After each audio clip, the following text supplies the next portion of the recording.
आज आप जिसे देख रहे हैं वो हमारे पास में ब्यूट 1ene 3ine का मॉलिक्यूल है, ठीक है, जहाँ पर डबल बॉन्ड और ट्रिपल बॉन्ड एक दूसरे के साथ में कॉन्जुगेशन के अंदर है, यानी कि अल्टरनेट है। लेकिन हमें समझ में आ रहा है कि हमारे पास में जो एल्कीन है उसके अंदर जो पी ऑर्बिटल है, मान लीजिए वो पी जेड एक्सिस के ऊपर है, लेकिन अल्काइन में पी जेड एक्सिस पे भी पी ऑर्बिटल है और पी वाई एक्सिस पे भी पी ऑर्बिटल्स है।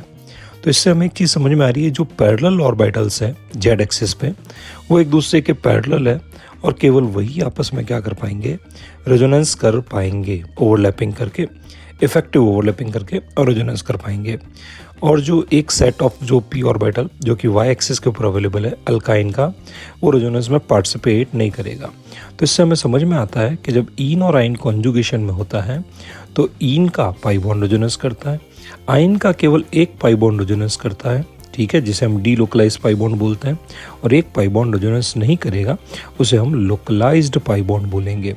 इसे आपने पूरा डिटेल के अंदर ऑर्बिटल्स के थ्रू क्या किया आपके इसमें समझा, ठीक है। तो हम कह सकते हैं क्वांटम लेवल पर इलेक्ट्रॉन किस तरीके से आपके इसमें ऑर्बिटल्स की ओवरलैपिंग करके डीलोकलाइजेशन और रेजोनेंस करते हैं, उसे हमने डिटेल के अंदर अच्छे से क्या कर लिया, समझ लिया।